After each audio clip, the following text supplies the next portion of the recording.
He slammed my head against the wall because I refused to live with his mother. Then he handed me a mirror and said, "Fix your face before she arrives." That day, I looked at my reflection, swollen, shaking, unrecognizable, and something inside me broke quietly. I stopped crying. I stopped begging. He thought he had destroyed me. But what he didn't know was he had just built the woman who would take everything back and build an empire from the ruins he left behind. Before we begin, tell me in the comments, what city are you listening from? I love knowing how far these stories travel. And if you've ever been told to stay quiet, this one's for you. Hit like, share it with someone who needs courage today, and subscribe so you don't miss the next life story that will make you feel something real. Now, take a deep breath, because what you're about to hear isn't fiction, it's a mirror. I still remember the sound of the cup shattering before his hand even reached me. That's how it always started in our house. Silence first, then noise, then pain. My name is Ava Brooks, 33 years old, interior designer, quiet by nature, and married to the kind of man people point at and say, "You're so lucky." His name is Ethan Carter, charming, successful, perfectly mannered in public, and perfectly terrifying behind closed doors. When we first met, he made me believe he was everything I'd ever prayed for. He listened, he brought me flowers, he looked at me like I was the only person in the room. I didn't realize then that sometimes people stare so deeply because they're measuring how much they can own. It started small, little comments about how I dressed, how I talked, how much time I spent with friends. Then came the expectations. "When we get married," he said once, "you'll love my mother. She's my heart." I smiled, because that's what good fiancés do. I didn't know that sentence would one day cost me blood. After the wedding, we moved into a small 2-bedroom apartment downtown. I decorated it myself. Soft lighting, cream walls, framed photos of us laughing in front of the ocean. For a while, I believed happiness could be designed like a room. If you place enough light in the right corners, maybe the darkness won't find you. But darkness has a way of remembering your address. 2 months after we settled in, his mother started calling every night. At first it was sweet. "How are you both doing, dear?" Then came the criticism. "He's losing weight. You're not feeding him enough." And then the demand. "You should both move in with me. Families stay together." When I said I preferred our own space, Ethan didn't say much. He just went silent. The kind of silence that feels like walking barefoot on broken glass, every second waiting for the next step to hurt. The argument came one evening after dinner. He stood by the doorway, his tie loosened, jaw clenched. "She's my mother, Ava. She's getting old. I'm not leaving her alone." "I'm not asking you to," I said quietly. "But I need a life that's ours, not hers." His eyes darkened. "You sound ungrateful." "I just want peace, Ethan." "You'll have peace when you stop fighting me." He moved closer. I could feel the anger coming off him like heat from a fire. I backed away until my spine hit the wall. "Ethan, please." But the plea didn't matter. His hand moved faster than my breath. The slap came sharp and deliberate, not out of loss of control, but full control. He wanted to see what I'd do. I didn't scream. I didn't cry. I just stood there, dizzy, hearing the hum of the refrigerator and the sound of my heart trying to leave my body. He looked at me, not with regret, not even anger, just irritation, like I was a stubborn child. "Don't make me do that again," he said coldly. That night, I locked myself in the bathroom. My cheek was already purple. I turned on the faucet so he wouldn't hear me sob. When I finally looked in the mirror, I didn't see a wife. I saw a warning. The next morning, he brought me coffee and a small box of makeup. "Cover it up," he said. "Mom's coming for lunch. I don't want drama." Just like that. As if bruises were stains and pain was a mess that could be wiped clean before company arrived. I stared at him, trying to find even a trace of the man who once kissed my hands and promised me protection. There was none. Only control. only ego dressed as love. I did what he asked. I covered it up. The mark, the fear, the tremble in my voice. When his mother arrived, she walked through my home like a queen inspecting her property. "This curtain colour is awful," she said. "He always liked blue. You don't even know his favourite colour?" I smiled and said nothing. I felt like a ghost in my own house. When lunch ended, Ethan left for work. Before leaving, he leaned in close and whispered, "Don't answer calls. Don't go anywhere. I'll be late." Then he kissed my forehead, like he hadn't just broken it open the night before. As soon as the door shut, I exhaled for the first time in hours. I pressed a hand over the bruise hidden under the makeup and thought, this can't be my life. But it was. I spent the rest of that afternoon cleaning the dishes she'd dirtied, fixing the table she'd criticised, pretending my world wasn't collapsing in slow motion. The clock ticked louder than usual, each second whispering, "Leave, leave, leave." But I had nowhere to go, no family close, no savings, no voice that anyone would believe. At sunset, I sat by the window. Outside, life moved like nothing had happened. Cars honked, kids laughed, the world kept spinning. Inside, I was stuck in a still frame. When the streetlights came on, I went to the closet, pulled out my old sketchbook, the one I hadn't touched in years. I flipped to a blank page and drew a door, just a door. Plain, wooden, slightly open, because that's what I needed, a door out. As I stared at the drawing, I whispered to myself, if this is love, then I've been loving wrong my whole life. And that night, while he slept in the next room, I hid a small suitcase under the bed, along with something he would never notice, my will to survive. For weeks after that night, I lived like a shadow in my own home. Every sound made me flinch, a door closing, a drawer slamming, even the soft click of his shoes on the floor. I learned to move quietly, to breathe quietly, to exist quietly. Ethan didn't hit me again right away. He didn't need to. He knew that fear was more efficient than violence. Once you break something, it starts breaking itself. I began counting my days by the temperature of his moods. If his voice was calm, I could eat in peace. If it was sharp, I skipped dinner. If it was silent, I didn't sleep. His mother visited more often. Every visit felt like an inspection. She'd walk through our apartment with her perfume heavy in the air and that same fake smile plastered on her lips.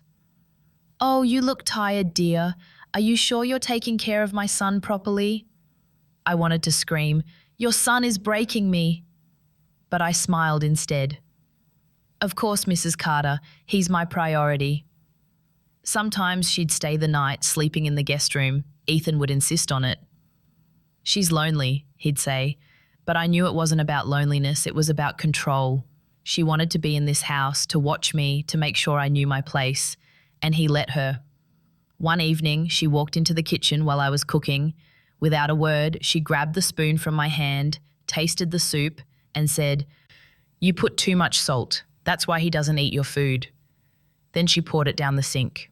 Just like that, like my effort meant nothing. Ethan walked in later and said nothing, just looked at me like I told you so. That night, I couldn't sleep. The ceiling felt like it was pressing down on me. I stared at the small crack near the corner, wondering how long it would take before it split the whole thing apart. I felt the same way. One more crack, and I'd collapse. The next morning, I sat at the small desk in the kitchen where I used to work on my freelance designs. It was now covered in bills and dust. The candle I once lit for calm had melted into nothing but wax residue. I stared at the cold wick and whispered, "You and I, we both stopped burning." I wanted to leave. God, I wanted to run. But every time I looked at the door, my body froze. Fear is strange. It doesn't always chain your hands. Sometimes it chains your courage. I told myself it wasn't that bad, that maybe he'd change, that maybe if I stayed quiet long enough, he'd remember the man he used to be. It's a dangerous lie, the kind that sounds like hope but tastes like poison. One afternoon, while cleaning, I found an old photograph tucked behind a drawer, Ethan and me, smiling, the day he proposed. I looked at it for a long time, trying to find what had gone missing, Then I realized it wasn't love that had disappeared. It was me. I stopped calling friends. I stopped answering messages. I couldn't let anyone see me like this. And even if I did, what would I say? Hi, I'm fine, just living with bruises and silence. No. I became a professional pretender. Perfect hair, perfect smile, perfect lie. Every morning, I made him breakfast and waited for him to leave before allowing myself to breathe. And every night, I went to bed beside him, pretending to sleep while replaying the same thought in my mind. There has to be a way out. There has to be. The first time I tried to leave, I didn't make it past the front door. I had packed a small bag, some clothes, my passport, and a few sketches I'd hidden under the mattress. But when I grabbed the handle, I froze. My hand wouldn't move. It felt like the metal itself was warning me, you won't survive out there. And maybe it was right. I had no family nearby, no savings, no one who even knew what was happening behind these clean white walls. If I disappeared, Ethan would tell everyone I was unstable. And they would believe him. He was charming, successful, polite, the kind of man who said thank you to waiters and donated to charities on holidays. Who would believe that man was a monster? So I stayed. Not because I forgave him, but because I didn't know who I was without fear. Days bled into nights. My body moved automatically. Cook, clean, smile, nod. I became a ghost in perfect rhythm. But ghosts still see things. And what I saw one morning changed everything. It was a Sunday. Mrs. Carter had stayed over again. She was in the living room, sipping tea, scrolling on her phone, talking loudly about obedient wives.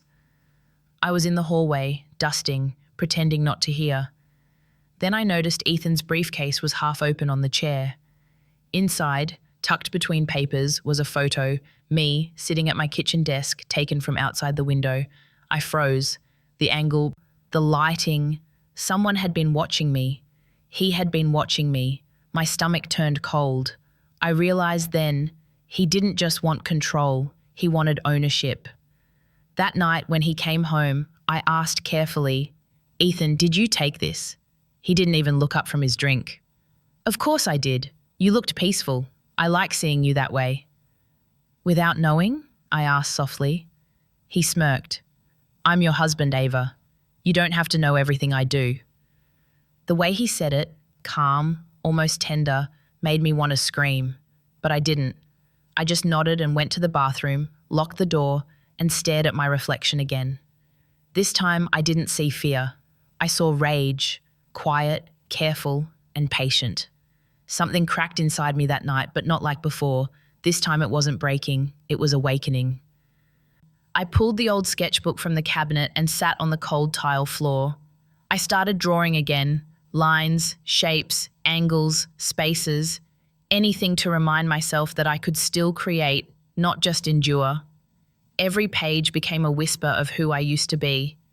Every design, a small rebellion against the man who tried to erase me.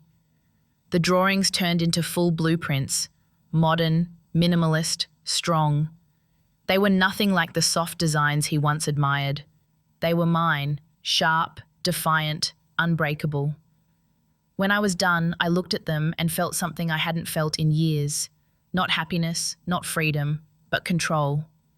I didn't have power yet, but I had a plan forming, quietly, invisibly, beneath the surface of fear.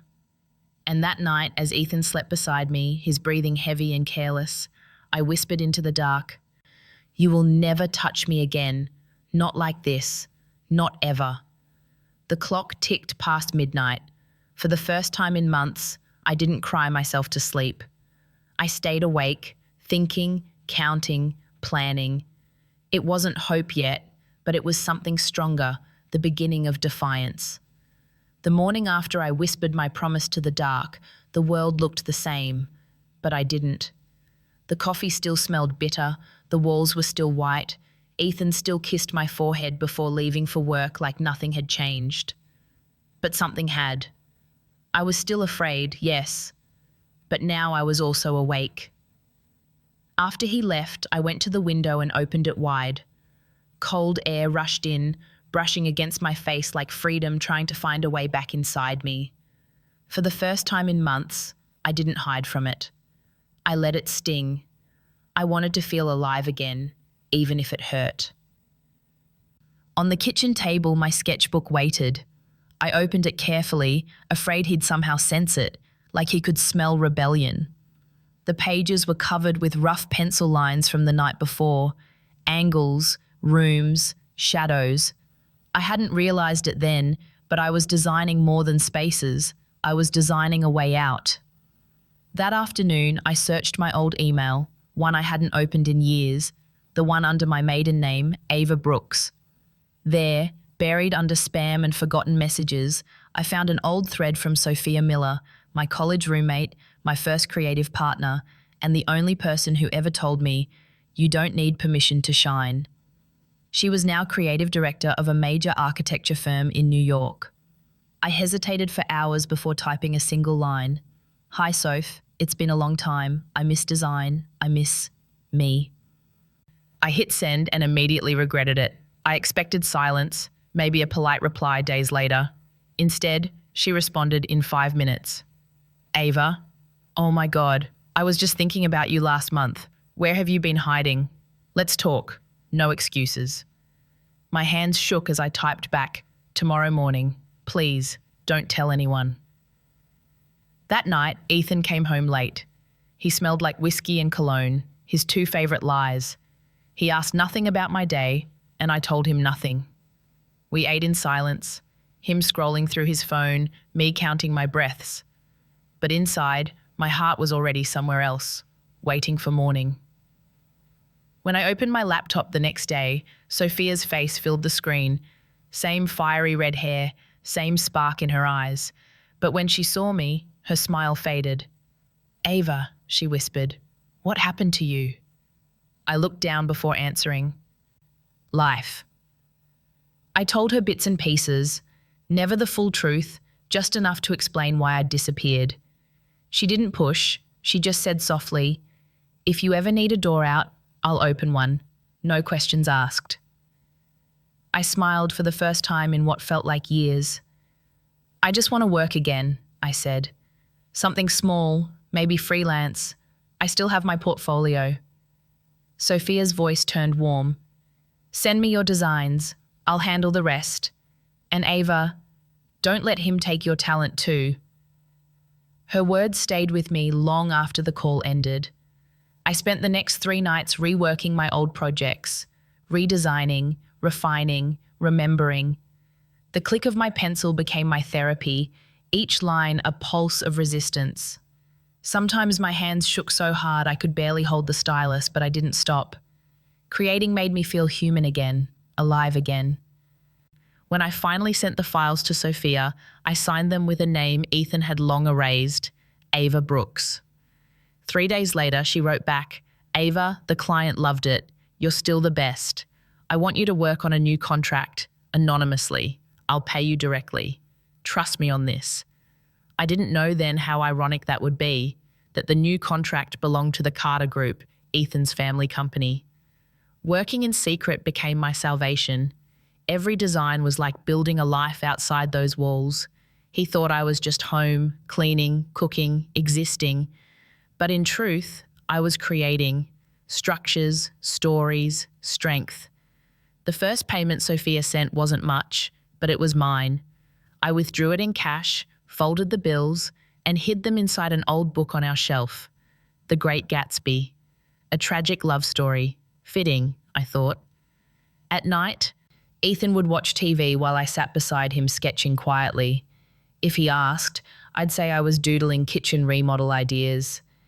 He'd nod absently, never once suspecting that the blueprints I was drawing were for his own company's future headquarters.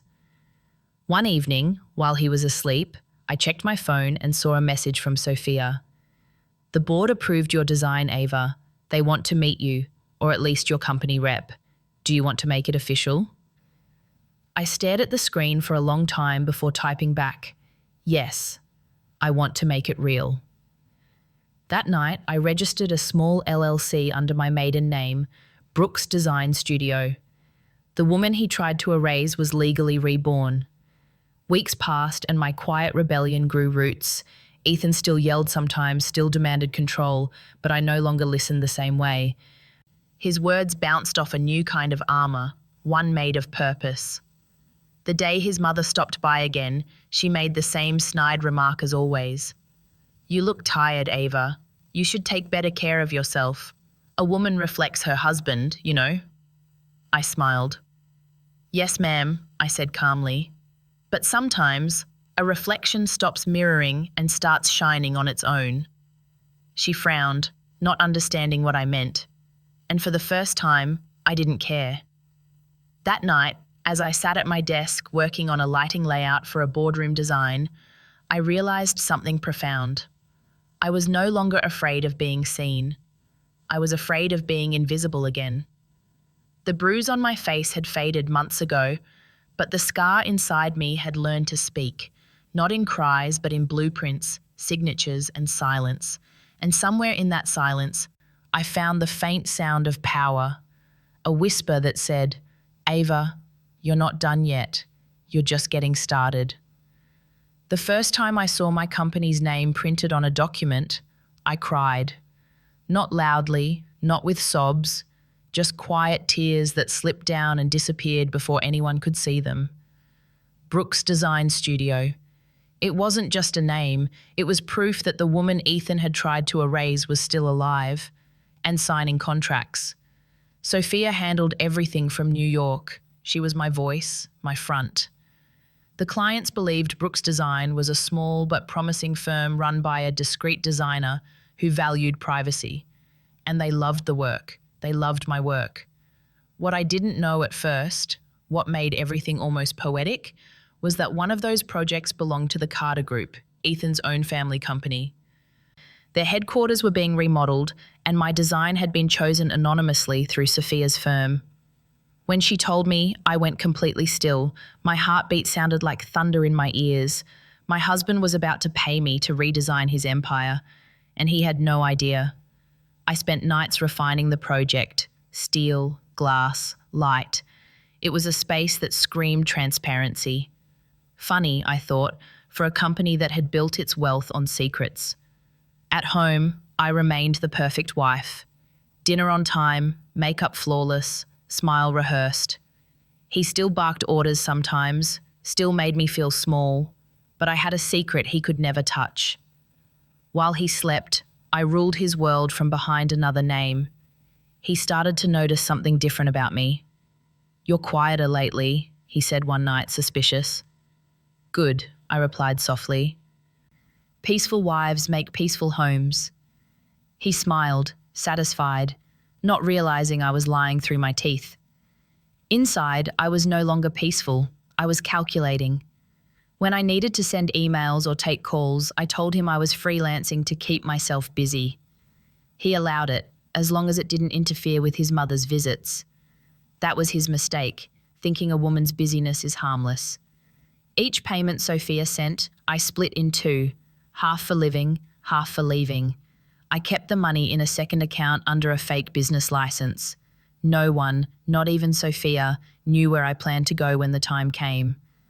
I started waking up earlier than him. At first, it was just to work quietly before the day began. Then it became something else, a ritual. The soft click of my keyboard before sunrise felt sacred, like I was typing my way out of captivity. One morning, as I watched the sun rise through the blinds, I whispered, "This is mine. Every second, every breath, every file, mine." Ethan noticed the change but didn't understand it. He assumed my calm was submission. He didn't know it was power disguised as surrender. He still went out drinking with clients, still came home late smelling like whiskey and excuses. But I no longer counted the hours. Instead, I counted deposits. The bruises had faded, the fear hadn't. But it was shrinking, replaced by something colder, cleaner, focus. Mrs. Carter came by one afternoon, unannounced as always. She wandered around my living room, picking at every detail. "These new chairs are too modern," she said. "They don't suit Ethan's taste." I smiled politely. "They suit mine." Her lips tightened. You should remember your place, Ava. Oh, I remember it, I said softly. I just don't live there anymore. She didn't understand what I meant, and she didn't need to. Let her think I was still small. Let them both think that. The best kind of revenge isn't loud. It's quiet, invisible, patient. And while they kept trying to control me, I was quietly building something neither of them could ever destroy, my freedom. The day the contract was finalized, Sophia called me at dawn. Her voice trembled, the kind of tremble that comes from disbelief, not fear. Ava, they signed it. You're officially in. The Carter Group just approved the full project under Brooks' design. For a second, I couldn't speak. I just sat there in silence, staring at the sun coming through the blinds.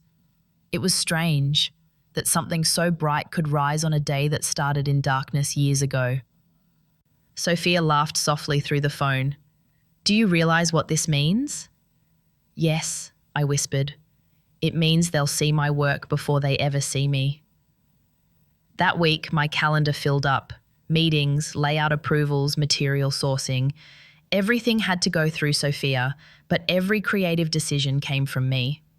At night, when Ethan thought I was sleeping, I'd sneak to the kitchen table and work until my fingers cramped. My world existed in two realities, the one where I was a silent wife, and the one where I was quietly becoming someone powerful. The irony wasn't lost on me. I was rebuilding the same empire that had broken me. Every blueprint felt like a confession written in steel. Every design choice was personal. Glass walls, open corridors, sunlight everywhere, because I wanted transparency to haunt them. I wanted the building itself to whisper, "You can't hide anything anymore." During one of our progress meetings, Sophia told me, "They're impressed, Ava, especially the CEO. He keeps asking to meet you." My heart skipped. "Which CEO?" I asked. "Ethan Carter." I laughed, a low, bitter sound that didn't feel like mine. "Tell him the designer prefers to stay unseen," I said. Sophia hesitated. "Are you sure? This could be a huge opportunity for visibility." "I'll show my face," I replied, "when it's time to be remembered, not just seen."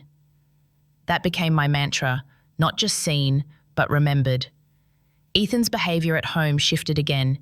He started acting kind, overly kind, bringing flowers, asking about my day, complimenting my cooking.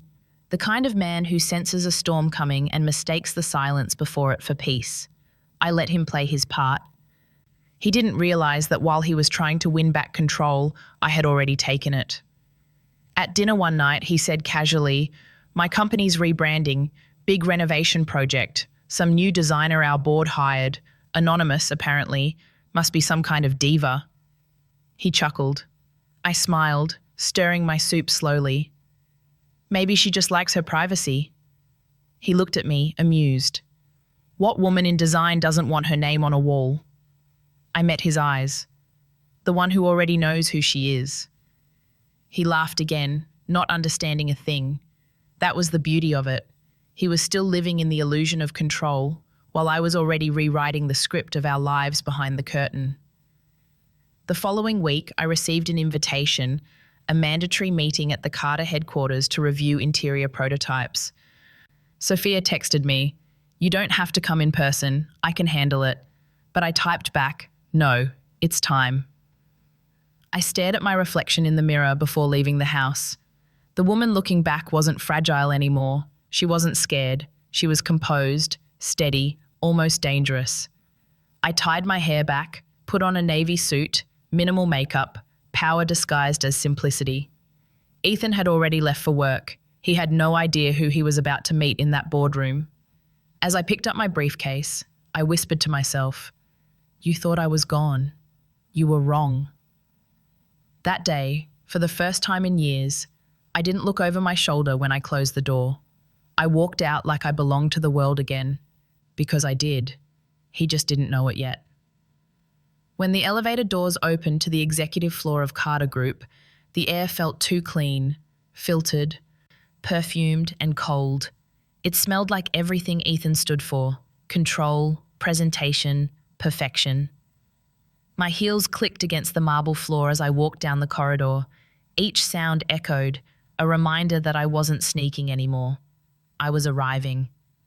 The receptionist looked up, smiling politely. "Good morning. You must be from Brooks Design Studio?" "Yes," I replied, keeping my tone even. "Ava Brooks." She nodded and gestured toward the large glass doors at the end of the hall. "They're already waiting for you in conference room 1. I thanked her and kept walking. The glass doors reflected my image, the navy suit, the straight posture, the eyes that had learned to hide storms. For a brief second, I saw the old Ava in that reflection, trembling, makeup hiding bruises. Then I blinked, and she was gone. Inside, voices buzzed, mid-level managers, project leads, a few senior partners. They quieted when I entered. Sophia stood at the far end of the room, her expression calm, but her eyes alive with pride. She gave me a small nod, a silent, "You've got this." And then, at the head of the table, I saw him. Ethan Carter. He was flipping through documents, unaware of who had just walked in. When he finally looked up, his smile froze. For a second, time fractured. I could almost hear the crack in his composure. "Ava," he said, the word falling out like disbelief. I tilted my head slightly. "Good morning, Mr. Carter." His eyes darted between me and Sophia, then back to me. What are you doing here?" I set my folder on the table, calm, deliberate. "I'm here to lead the design presentation for your company's headquarters. Brooks Design Studio was awarded the contract 2 weeks ago." Silence. Pure, suffocating silence. A few executives shifted in their seats, confused. Sophia stepped forward smoothly. "Mr. Carter, I believe you've seen our renderings. Mrs." She caught herself. "Ms. Brooks will be walking you through the final adjustments today." Ethan's jaw tightened. "Is this some kind of joke?" "No," I said. "It's business." The projector hummed to life behind me. On the screen appeared the first slide, an open glass atrium bathed in light, the heart of the new Carter building. I gestured toward it. "This space represents transparency," I said evenly. "A company built on clarity, not walls." I saw him flinch. He understood the subtext. As I walked through the presentation, lighting, structure, flow, I never raised my voice, never looked away. Every word, every pause was intentional. I wanted him to feel the weight of my calm. Halfway through, his hand clenched the edge of the table. "You planned this," he muttered. I met his eyes. "You taught me planning, remember?" The room fell so still that I could hear the air conditioning hum. For the first time, Ethan looked small. Not because I shouted, but because I didn't have to. When the presentation ended, the board erupted in polite applause. One of the partners said, "Impressive vision, Ms. Brooks. Truly elegant work." I smiled. "Thank you. That means a lot." Ethan remained seated, frozen, watching me gather my papers.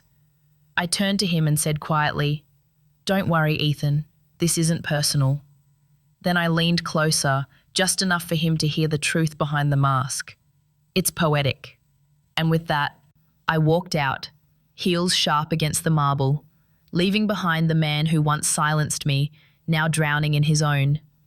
I could still feel the echo of that room when I stepped into the hallway, the faint sound of applause, the heavy silence Ethan left behind.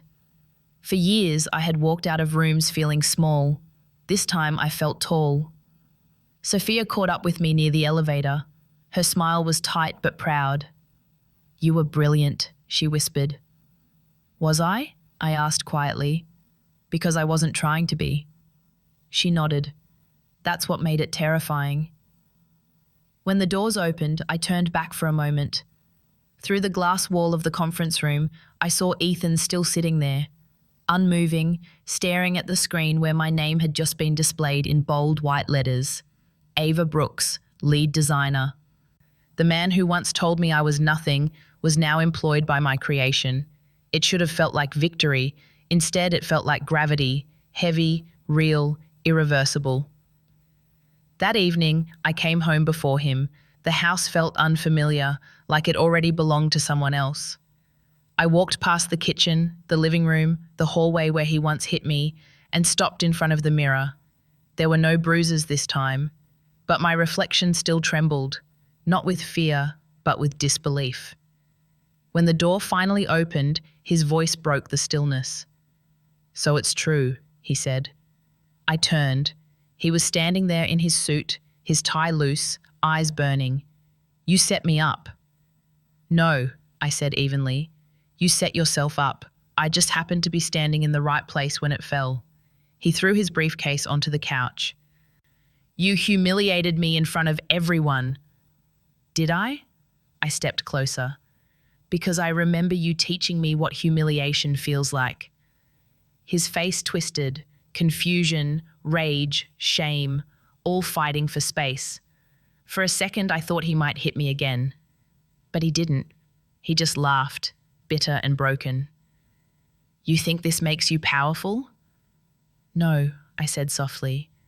"It makes me free." He took a step toward me, his voice low.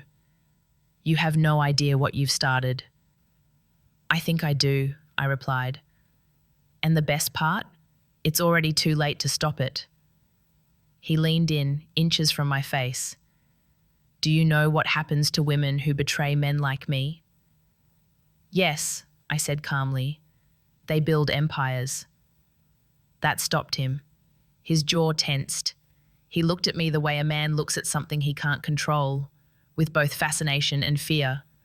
I walked past him and picked up my purse. Before leaving, I paused at the door and turned slightly. "Oh, and Ethan? You should probably check with your legal department tomorrow. I filed an independent claim under the company's ethics board." His eyes widened. "You wouldn't." "I already did." I closed the door behind me. Outside, the air felt different, sharp, alive. Every breath tasted like risk and relief mixed together. I got into my car and sat there for a long moment, gripping the steering wheel. My hands were trembling again, but this time I didn't stop them. I let myself shake, not from fear, but release. The next morning, Sophia called. "Your report reached the board before sunrise," she said. "They're investigating the Carters' financial irregularities. It's serious, Ava. They're panicking." I smiled faintly. "Good. It's time the truth made them uncomfortable." And as I hung up, a thought settled quietly in my mind.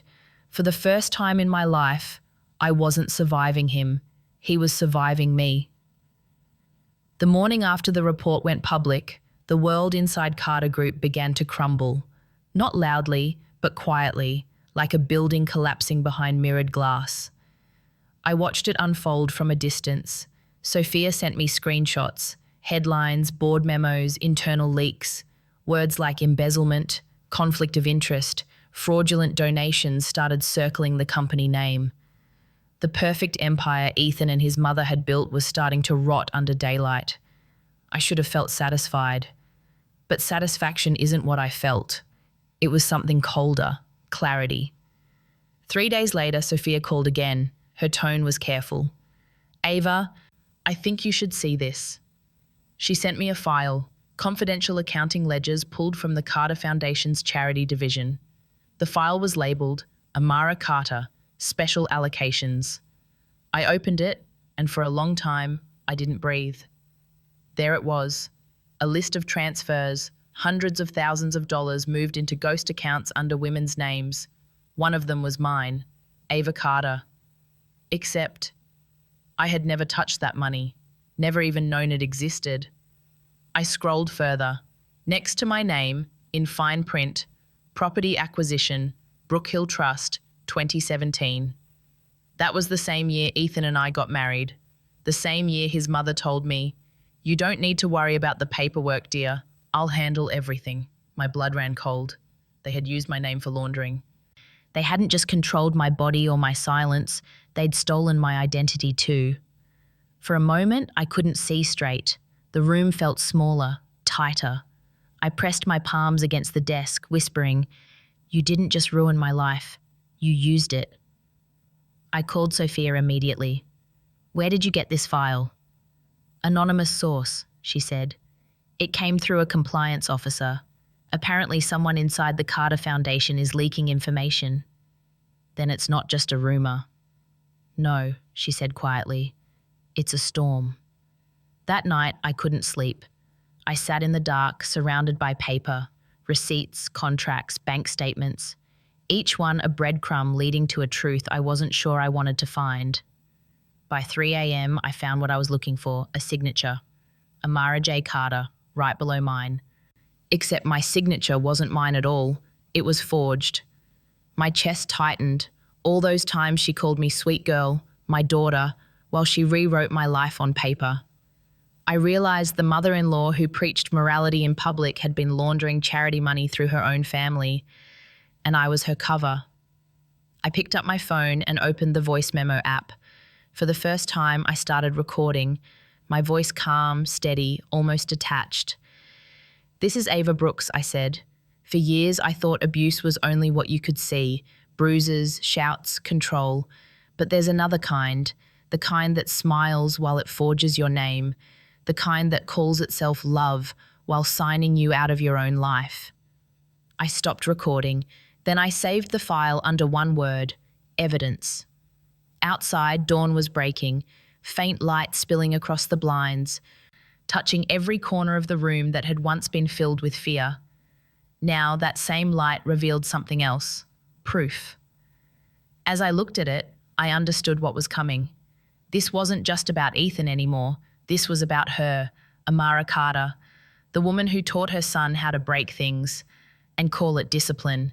And if she thought I would stay silent this time, she was about to learn where I got my patience from.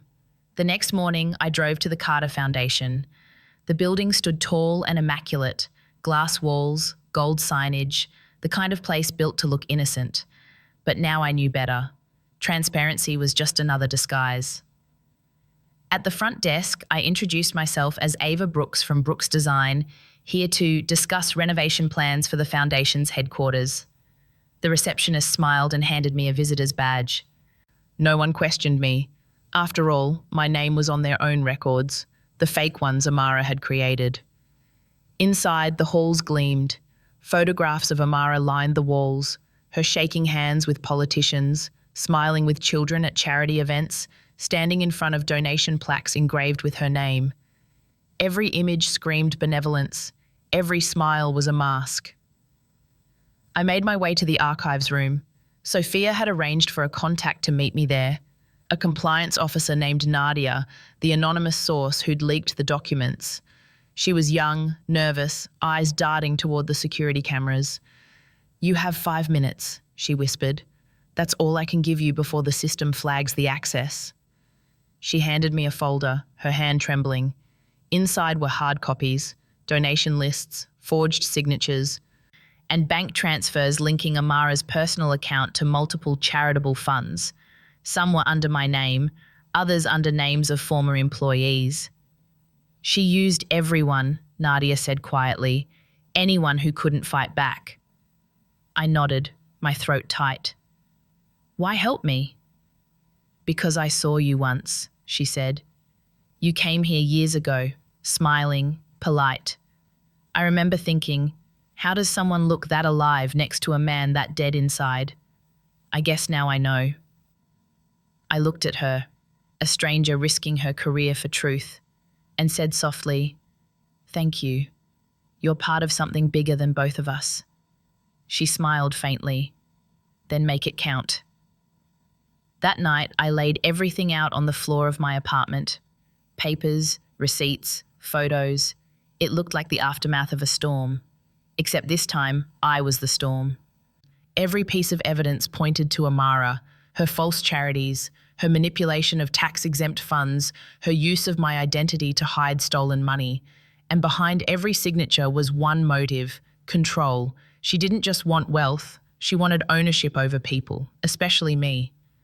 I thought about confronting her directly, but then I remembered the way she used to look at me, with that calm superiority, the kind that says I always win.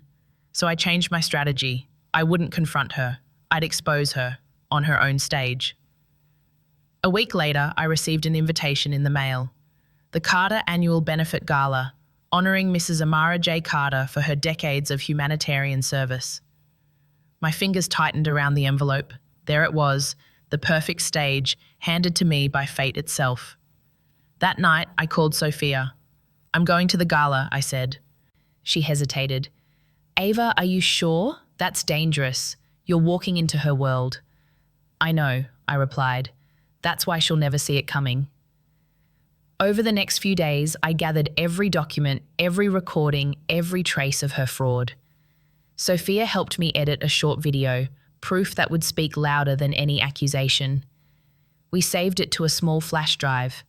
I kept it in my purse, next to a single line written on a folded piece of paper. "You used my name to build your empire.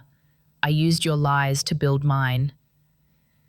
When the night of the gala came, I stood in front of my mirror, hair sleek, dress black, eyes steady. I wasn't a victim walking into her event. I was the consequence walking through her door. The night of the gala smelled like expensive perfume and lies. The ballroom glittered under crystal chandeliers filled with politicians, executives, and people who clapped for power without knowing where it came from. Cameras flashed, reporters smiled too wide. Everyone was here to celebrate virtue. No one knew they were standing in the middle of a crime scene. At the center of it all stood Amara Carter, graceful, radiant, rehearsed. Her diamond necklace caught every light in the room, but her smile was the real jewel, polished and poisonous. She moved from guest to guest, hugging, laughing, pretending her empire wasn't built on the bones of others. I arrived quietly, almost invisible in black satin. Not to blend in, but to sharpen the contrast. The music, the laughter, the champagne, they all blurred into one hollow sound. I wasn't here for celebration, I was here for closure.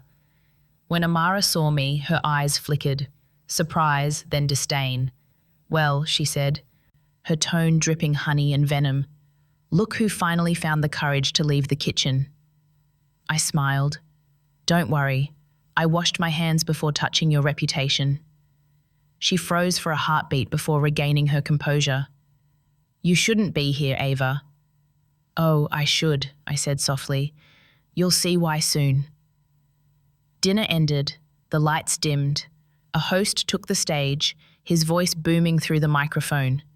"Ladies and gentlemen, please join me in honoring Mrs. Amara Carter, a woman whose generosity has changed countless lives."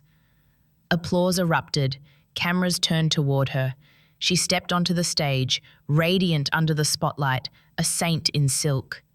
I stood near the side of the room, hand in my purse, fingertips grazing the flash drive. My heartbeat was steady. I'd practiced this moment in my head for weeks. The timing, the tone, the silence before impact. Amara began her speech, perfect as ever. "Charity," she said, "isn't about money. It's about love. Love for people, love for family." Her voice faltered when the giant LED screen behind her flickered. Then, without warning, the feed changed. Her pre-recorded video faded into grainy footage, an office camera, a private conversation. Her voice filled the speakers, cold, unmistakable. "I don't want that woman near the child again. Do you understand me? Institutionalize her if necessary. That child will never know where she came from. Use her name. She owes us that much." The room gasped. Whispers rippled through the crowd like wind through dry grass. The screen cut to images, signed documents, bank transfers, Amara's forged signatures beside mine. The mask cracked. She turned, pale, trembling. "What is this?" "Turn it off," she shouted. But the sound technician didn't move. The truth was louder than her orders now. I stepped forward, taking the microphone from a stunned host. "Since we're honoring transparency tonight," I said calmly, "I thought the public should know how far her love for family goes." The cameras swung toward me, thousands of eyes. For once, I didn't flinch. "This woman," I continued, built her fortune by stealing from her own charity, forging documents under my name, and laundering money through the people she called family. She taught her son that control is love, and he learned that lesson well. You could feel the air change. People weren't breathing. Even the chandeliers seemed to be listening. Amara stumbled backward, clutching her chest. "You ungrateful," she started, but her voice broke. "I'm not ungrateful," I said. "I'm done being silent." The police officers waiting near the back, ones Sophia had quietly coordinated, stepped forward. Their presence was subtle, professional, inevitable. When they reached the stage, the flash of their badges turned every diamond in the room dull. Amara looked at me, fury mixing with disbelief. "I gave you everything," she hissed. I shook my head. "You gave me nothing. You just reminded me what I was capable of taking back." As they escorted her off the stage, the room erupted, reporters shouting, guests whispering, cameras flashing. I stood still, calm amid chaos. The storm was outside me now, not within. The next morning, the headlines were everywhere. Carter Empire falls. Philanthropist arrested for fraud and identity forgery. News anchors replayed the footage from the gala.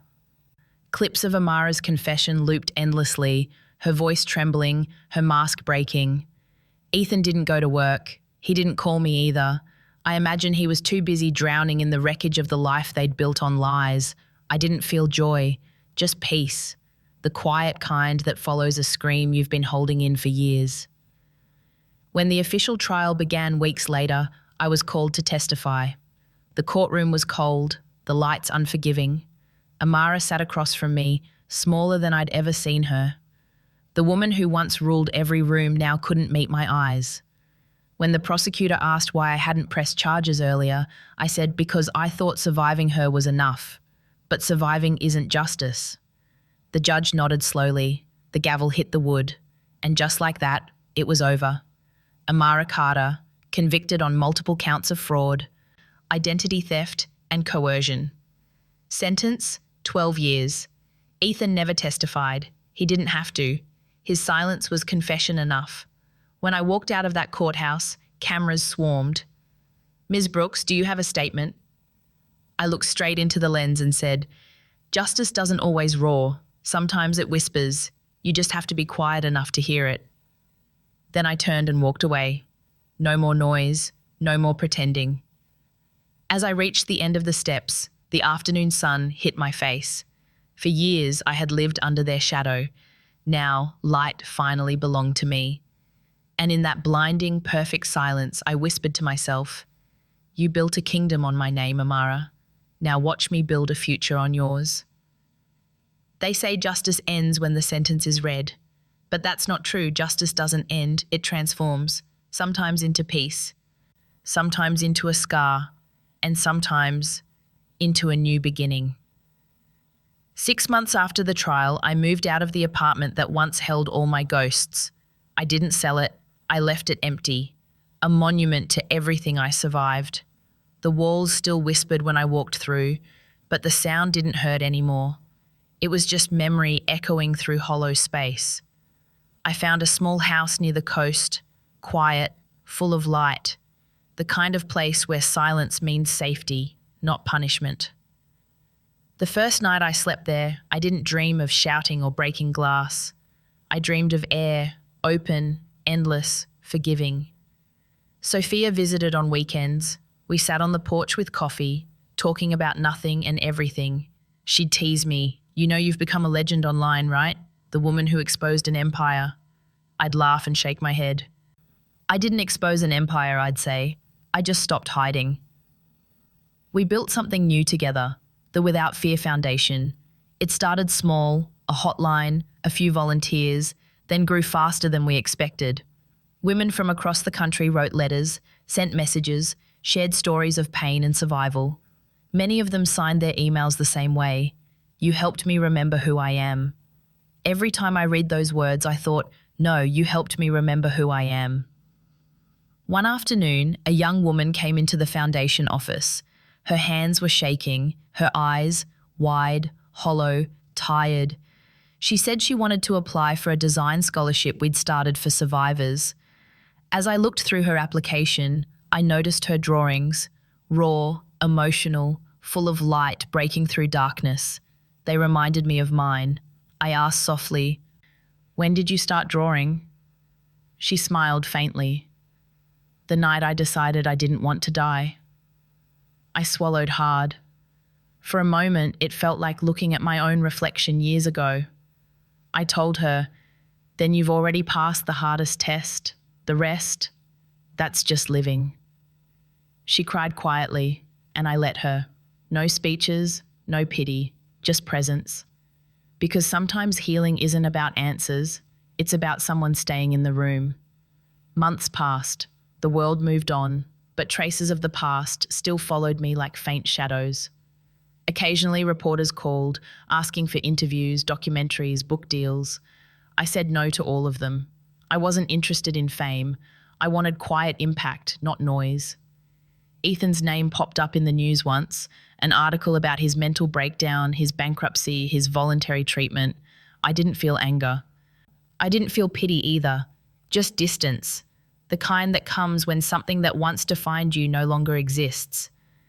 Sometimes I wondered if he remembered the night he told me to cover the bruises and smile. I hoped he did. Not out of vengeance, but so he'd understand the price of silence.